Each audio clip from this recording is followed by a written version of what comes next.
दोस्तों आनंद क्लासेस में आपका स्वागत है। आज मैं अध्यारोपण का सिद्धांत के आधार पर एक क्वेश्चंस लाया हूं, जिसमें एनसीईआरटी का क्वेश्चन है, आपके एनसीईआरटी का, उसको यहाँ पर बनाने जा रहा हूं। देखिए, अध्यारोपण का सिद्धांत मैंने कल बताया था कि कैसे अध्यारोपण का सिद्धांत मतलब एक फोर्स पर, एक चार्ज पर बहुत सारे उसके आसपास में जो चार्ज रहते हैं वो किस तरह से फोर्स लगाता है। तो फोर्स लगाता है तो टोटल फोर्स क्या होगा उस चार्ज पर। तो टोटल फोर्स जो सब फोर्स लगा रहा है तो उसका सदिश रूप होगा, सदिश रूप का योगफल होगा, यानी सबको सदिश रूप में जोड़िए और जोड़ करके उस पर जितना जोड़ करके आएगा सारा वो फोर्स उस चार्ज पर लगेगा, उसके अलावा वो जो फोर्स लगा रहा है उस पर। तो उसी चीज पर आधार पर ना एक क्वेश्चन आपके पास यहाँ पर रखा हुआ है। कहता है कि जो तीन त्रिभुज एक ट्रायंगल है जिस पर, यानी कि जिस पर एक Q1 है, Q2 है और Q3 है ना। Q1 है, एक Q2 है आपके पास और Q3 है। तीन कॉर्नर पर एक त्रिभुज है जिस पर तीन कॉर्नर पर एक तीन चार्ज रखा हुआ Q1 Q2 Q3 या तीनों इक्वल है। तीनों Q1 Q2 Q3 is equals to क्या है, Q के बराबर। तीनों किसके बराबर है, Q के बराबर है। और बोलता है कि जो त्रिभुज है ना, ये त्रिभुज समबाहु त्रिभुज है, मतलब सबका भुजा समान है, L है, ये भी पूरा L है। तो अगर आप समबाहु त्रिभुज इसको जानते हैं तो आप सबसे पहला नंबर ये पता करना होगा कि मेरे पास ये क्या कहता है। मेरे पास यहाँ पर एक चार्ज है, कैपिटल Q है। इस कैपिटल Q पर इस तीनों चार्ज के कारण, यानी Q1 Q2 Q3 तीनों के कारण कितना फोर्स लगेगा ये बताना है आपको, ये तीनों के कारण।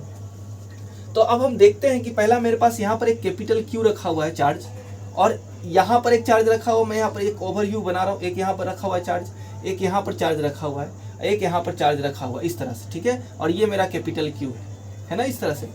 अगर इस तरह से मेरे पास रखा हुआ तीनों चार्ज, तो बताइए, और तीनों सेम चार्ज है, ये वाला तीनों सेम चार्ज है, Q1 Q2 Q3 is equals two plus, सब प्लस है, बड़ा वाला चार्ज भी Q भी मेरे पास कैपिटल में ही। तो देखिए, सबसे पहले नंबर आपको ये सोच लीजिए कि ये वाला चार्ज जो मेरा पास Q है, ये वाला Q क्या करेगा, दोनों एक दूसरे सेम जाति का है तो एक दूसरे को फोर्स लगाएगा। तो ये वाला चार्ज इस चार्ज को हमको अभी इस पर इंटेंशन करना है, इसको देखना है, तो इस वाले चार्ज को हम क्या करेंगे, इधर फोर्स लगेगा, यानी ये चार्ज क्या करेगा, इस चार्ज को धक्का मारेगा नीचे की तरफ, है ना। तो अगर मान लीजिए इसका नाम P दे रखा हूँ और इसका नाम दे रखा हूँ Q1, तो बताइए क्या बोलता था मैं, फोर्स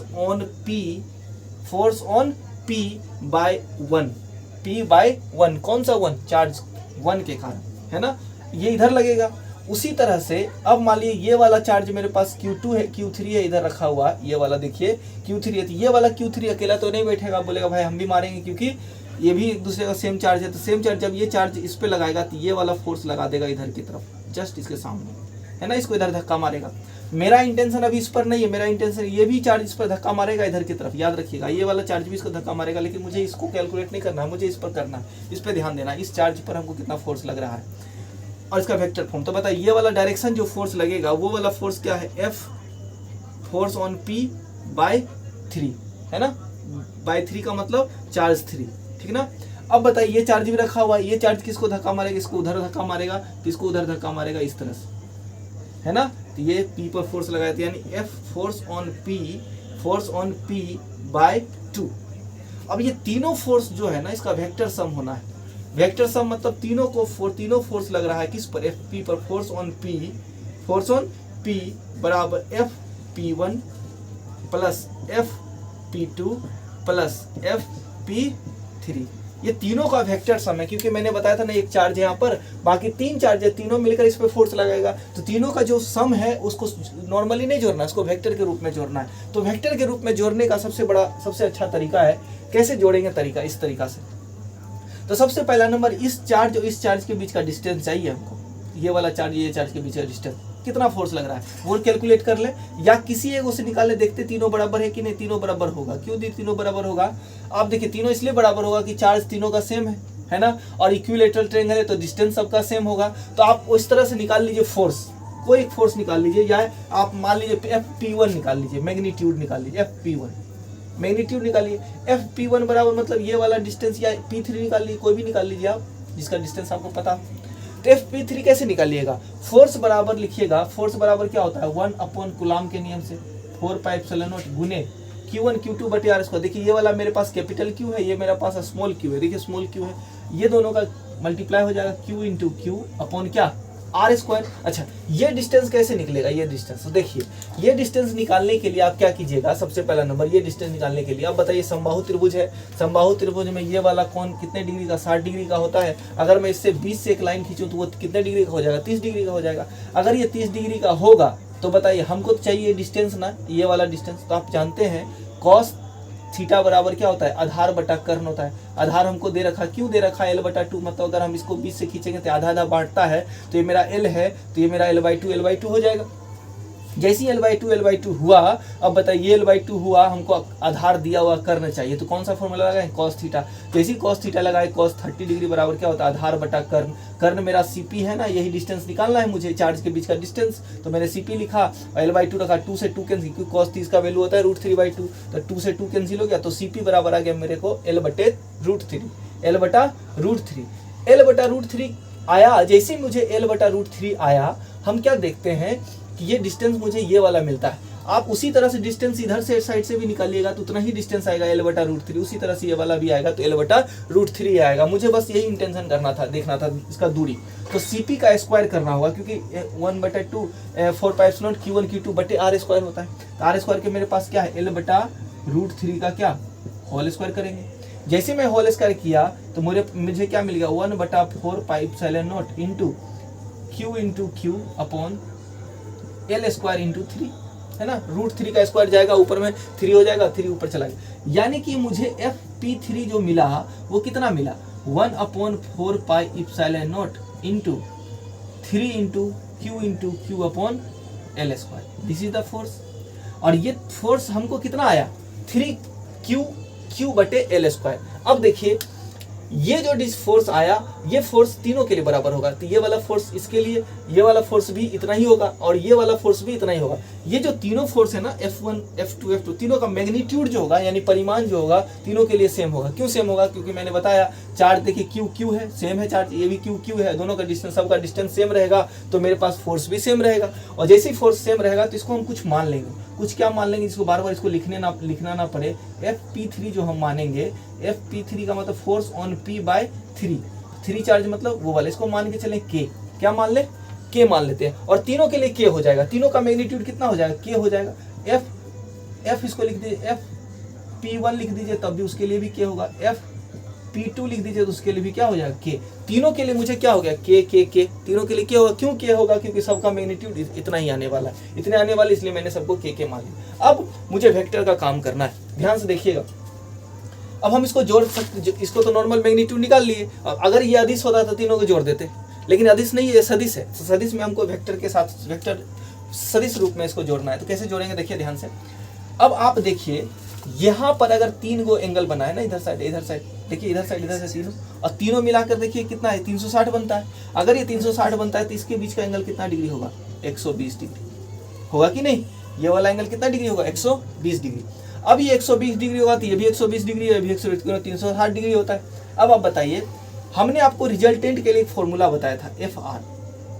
F रिजल्टेंट के लिए मैंने बताया था F1 का स्क्वायर प्लस F2 का square plus 2F1 F2 cos theta, F2 क्या चीज, cos थीटा, है ना, और का अंडर रूट, ऐसे करके बताया था। तो मैंने आपको बताया क्या था कि इसमें जो फॉर्मूला अप्लाई होगा सिर्फ 2 चीज के लिए, 2 वेक्टर के लिए, लेकिन यहाँ पर तो 3 वेक्टर, यहाँ 3 वेक्टर है, तो इसको हम कैसे करेंगे। तो सबसे पहला क्या करते हैं, इस 2 वेक्टर को ना सेम कर लेते हैं, पहले इस 2 वेक्टर का यूज कर लेते हैं। इस वाले वेक्टर का मान लीजिए इसका नाम क्या था, ये वाला फोर्स किधर ऊपर नीचे की तरफ जो लगेगा वो वाला फोर्स कौन सा है, FQ1, यानी कि FP1 है। ये वाला फोर्स जो उधर लगाएगा, ये वाला Q उधर लगाएगा, ये कौन सा फोर्स होगा, ये वाला फोर्स है क्या, FP/3, ये क्या हो जाएगा, FP/2, है ना। जैसे ये हुआ, अब मेरे पास देखिए 120 डिग्री F1 और 2 का पता है, अब मैग्नीट्यूड मुझे पता है, तो देखिए इसको कैसे कर लेंगे, इसका यहाँ पर से निकाल लेंगे FR रिजल्टेंट। तो रिजल्टेंट निकालिएगा तो क्या निकलेगा आपका, FR F1 का स्क्वायर यानी K square plus 2K1 K2 cos, देखिए दोनों के बीच का एंगल कितना डिग्री है, 120 डिग्री, तो 120 डिग्री लिख देंगे, 120 डिग्री लिख देंगे। जैसे 120 डिग्री रखे यहाँ पर आए, देखिए K square plus 2K square, देखिए cos 120 degree, cos 90 plus 3 sine 30 है, साइन 30 का वैल्यू होता है -1/2, है ना। 120 डिग्री का उसमें सेकेंड क्वाड्रेंट में चल जाएगा, सेकेंड क्वाड्रेंट में साइन माइनस में कॉस माइनस में होता है, इसलिए ये 2 से 2 कैंसिल हो जाएगा, अंडर रूट जाएगा, तो आपके पास ये के हो जाएगा नेगेटिव, यानी के स्क्वायर प्लस के स्क्वायर माइनस के स्क्वायर हो जाएगा, और ये माइनस से माइनस कैंसिल हो जाएगा, तो आपको के स्क्वायर मिलेगा और इसका वैल्यू क्या मिल जाएगा के। यानी आप क्या देखें कि ये वाला इस दोनों का रिजल्ट भी मेरा क्या हुआ, के हुआ, इस दोनों का रिजल्ट भी किधर क्या हुआ, के हुआ। के हुआ का मतलब इस दोनों को जो हम मिला करके बनाएंगे ना रिजल्टेंट, तो देखिए रिजल्टेंट कैसे बोले थे हम आपको बनाने के लिए, ये इस तरह से बनाइएगा रिजल्टेंट। देखिए मैंने बोला था ना, इसके सामने वाला एक लाइन खींच दीजिए, इसके सामने एक समांतर चतुर्भुज बना दीजिए, तो देखिएगा आपको जो रिजल्टेंट मिलेगा वो रिजल्टेंट। इसका रिजल्टेंट का डायरेक्शन किधर होगा, इस तरह, देखिए ये है ना, इस वाले का डायरेक्शन। देखिए सॉरी, मैंने तो इसका बनाना था ना, तो मैंने इसको बना दी, किसी को कर दी, दोनों में से किसी को मान लीजिए, तो ये वाला डायरेक्शन ऐसा बन गया। इस दोनों का रिजल्टेंट क्या इधर होगा, अगर इस दोनों का आप किया है तो इस दोनों का रिजल्ट ऐसे होगा, इस डायरेक्शन में, जो इसके बराबर हो जाएगा। तब देखिए ये दोनों रिजल्टेंट हो गया किसके बराबर, इसके जो इस दोनों का हटा करके ये बना लीजिए। क्यों, इस दोनों का रिजल्ट है ये, इस दोनों का रिजल्ट मतलब अब ये दोनों मिल करके एक बन गया, यानी आप इसको हटा सकते हैं, ऐसे हटा दीजिए, इसको ऐसे हटा दीजिए, अब आपके पास ये बना और ये बना। और आप अभी देखिए इसका मैग्नीट्यूड कितना बना था, के, इसका मैग्नीट्यूड कितना था, के, देखिए इसका मैग्नीट्यूड भी कितना था, के था। अगर दोनों का मैग्नीट्यूड के है, यानी के उतना ही ऊपर है, के उतना ही नीचे, अगर कोई वेक्टर में एक ऊपर है और एक नीचे है, तो दोनों के बीच का कितना डिग्री का होता है, 180 डिग्री होता है कि नहीं। अब दोनों के बीच कितना डिग्री, 180 डिग्री। अब मेरे पास दो वेक्टर बचा, अब दोनों को हटा करके मैंने क्या किया, इस दोनों को हटा करके एक बनाया। अब मैं देखता हूं कि मेरे पास फिर से दो बना है, एक ये और एक ये। देखिए आपके पास वेक्टर के लिए दो ही पॉइंट्स हो, दो ही वेक्टर होना चाहिए। आपके पास 4 वेक्टर है, मान ले 4 रास्ता है, ऐसे बना हुआ, ऐसे बना हुआ, ऐसे बना हुआ, ऐसे बना हुआ है, तो आप चारों के लिए फॉर्मूला एक साथ नहीं यूज कर सकते, दो दो करके बनाना होगा। तो आप क्या कीजिए, इस दोनों का रिजल्टेंट निकालिए इधर की तरफ, इसको हटा दीजिए। अब इस दोनों का रिजल्टेंट किधर होगा, इस दोनों का रिजल्टेंट जहां भी हो, इस दोनों का रिजल्टेंट मान लिया इधर कहीं, ये बड़ा है ना, ये मान लीजिए छोटा है, ये बड़ा है, तो ये वाला इधर जा रहा है, ये इधर जा रहा है, तो इसको घटा देगा तो थोड़ा सा इधर बच जाएगा, तो ये वाला बच जाएगा इधर के रिजल्ट। अब इस दोनों का रिजल्ट निकालना होगा, तो इस दोनों का रिजल्टेंट तीसरा तरफ जाएगा कहीं इस तरह से, तो इस दोनों फिर हटेगा, तो ये वाला फिर से ऐसा आएगा। यानी ओवरऑल मेरे पास क्या आया, एक डायरेक्शन आया ना। तो कैसे कैसे था, तो उसको मिला करके एक बना। उसी तरह से हमको दो को यूज करते जाना, अंतिम में सब लास्ट में एक बचेगा। तो कैसे बना, देखिए अभी मैंने बोला ये दोनों को यूज किए तो क्या बना, एक बना इधर डायरेक्शन में। अब मेरे पास ये दोनों मिला है, ये दोनों के बीच का एंगल कितना डिग्री, 120 डिग्री। 120 डिग्री का मतलब 180 डिग्री, सॉरी 180 डिग्री। अब फिर फॉर्मूला लगा लीजिए, और दोनों का मैग्नीट्यूड पता है के और के है, तो फिर से के और के जैसी लगाइएगा और यहाँ 180 डिग्री रखिएगा, तो आपके पास रिजल्ट क्या आएगा, के का स्क्वायर फिर के का स्क्वायर प्लस 2k इंटू के इंटू क्या, कॉस कितना डिग्री, 180 डिग्री है ना, कॉस 180 डिग्री। और जैसे ही कॉस 180 डिग्री क्या कीजिएगा, इसका -1 कीजिएगा, कॉस 180 डिग्री बराबर क्या होता है, -1। अब देखिए के स्क्वायर प्लस के स्क्वायर -1 होता है, तो -2k स्क्वायर हो जाएगा कि नहीं। और -2k स्क्वायर होगा तो ये पूरे को क्या कर देगा, 0 कर देगा। यानी रिजल्टेंट फोर्स जो हो गया 0 का मतलब इस दोनों को मिला करके, यानी कि ये दोनों और ये दोनों, ये देखिए जितना इसका उधर ऊपर है ना उतना ही नीचे है, इसका मतलब दोनों एक दूसरे को खा जाएगा। यानी 5 ऊपर है 5 नीचे है, दोनों एक दूसरे को क्या कर देगा, खा जाएगा। खा करके क्या कर देगा, कुछ नहीं करेगा। यानी इसका रिजल्टेंट मतलब क्या हुआ, इसका रिजल्टेंट यानी आपको इधर से जितना फोर्स लग रहा है, इधर से जितना फोर्स लग रहा है, ये वाला में, इस वाले चार्ज में मैंने जो बताया कि इसको इस तरह से देखिए, ये वाला चार्ज इसको उधर धक्का मारता है इधर साइड, इसको ये वाला चार्ज इसको इधर धक्का मारता है, और ये वाला जो चार्ज है आपका ये वाला इसको इधर धक्का मारता है। तो आपको ओवरऑल क्या दिख रहा है, ये वाला दिख रहा है इस तरह से लाइन है ना, 3 गो लाइन। तो मैंने आपको क्या बताया, इस दोनों मिलकर के इधर बनाया, और जैसे ही दोनों मिलकर खत्म हुआ, अब की बार ये दोनों मिलकर क्या किया, चार्ज को दोनों मिलकर एक दूसरे को खत्म कर दिया। तो इसका मतलब क्या हुआ कि इस चार्ज पर, इस वाले बीच वाले चार्ज पर कोई फोर्स नहीं लग रहा है। कोई फोर्स नहीं लग रहा का मतलब तीनों फोर्स मिलकर के क्या कर रहा है, बराबर कर दे रहा है। तीनों फोर्स मिलकर के क्या कर दे रहा है, रिजल्टेंट फोर्स उसका क्या कर रहा है, बराबर। मतलब कि अगर मैंने क्या बताया, ये दोनों मिलकर के क्या लगाया, और ये दोनों मिलकर के एक के ऊपर के नीचे, दोनों एक दूसरे को क्या कर दिया, खत्म कर दिया। और खत्म करके तो टोटल रिजल्टेंट फोर्स क्या हो गया, 0। टोटल रिजल्टेंट फोर्स क्या हो गया, 0। Total resultant force 0। तो यानी FP बराबर मेरे पास हो गया 0। FP कितना हो गया, total force on the point P, यानी यहाँ पर जो पॉइंट P था उस पे कितना लग रहा है 0। तो बताइए चार्ज कहीं मूव करेगा? बोला नहीं मूव करेगा। क्यों नहीं मूव करेगा? तो ये वाला उधर धक्का मार रहा था, उसी समय ये उधर धक्का मार रहा था, उसी समय ये इधर धक्का मार रहा था, तो तीनों मिलकर रिजल्टेंट फोर्स उस चार्ज को कहीं जाने नहीं देगा। यानी कि टोटल फोर्स ऑन द किस पर, इस चार्ज पर पूछेगा कितना बल लगेगा, तो बोलेंगे परिणामी बल क्या हो जाएगा 0। ठीक है, तो इसको फिर से एक बार मैं समझा देता हूँ कैसे किए थे हम। तो यहाँ पर एक चार्ज रखा हुआ था, ये फोर्स इधर लगा रहा था इधर की तरफ, और ये वाला ये था और ये था इधर साइड यहाँ था, तो ये वाला चार्ज किधर लगा रहा था नीचे की तरफ, ये वाला फोर्स किधर लग रहा था नीचे की तरफ, और ये क्या फोर्स लगा रहा था इधर की तरफ। ये दोनों सेम था, के और के था, इस दोनों का रिजल्ट किधर बना इधर की तरफ, है ना। तो इसका भी रिजल्ट कितना बनाया था, देखिए के ही बना था, है ना। अब इस दोनों का रिजल्ट किधर बना, इस दोनों का रिजल्ट क्या बना, ए भी के है ऊपर में के है, दोनों मिलकर क्या कर दिया, एक दूसरे को खत्म कर दिया, तो मतलब गायब। गायब का मतलब क्या हुआ, कुछ नहीं है, कुछ नहीं का मतलब टोटल फोर्स 0, टोटल फोर्स 0। इसलिए ये आपके क्या कहते हैं एनसीईआरटी के एग्जाम्पल में क्वेश्चन है, आप इसको आप देखिएगा, एक बार बनाने की कोशिश कीजिएगा। इससे रिलेटेड और भी क्वेश्चंस एक दो होंगे, आप उसको बनाइएगा। चार्ज अलग अलग भी हो सकता है, यहाँ पर अलग अलग होगा, तो उसके आधार पर क्या क्वेश्चन बनता है रिजल्टेंट फोर्स के लिए, उसको बनाइएगा। फिर से मैं बोलता हूँ, बेसिक आपका इसमें वेक्टर है। वेक्टर अगर आपको मजबूत है इसमें, तो आपको इसमें बनाने में कोई दिक्कत नहीं होगा। तो मैं वेक्टर का एक बार वेक्टर का क्लास लेकर के मैं पूरा वेक्टर से किस तरह से हम इसको सॉल्व करते हैं वो वाला बताऊंगा। बाकी मिलते हैं नेक्स्ट क्लास में। धन्यवाद।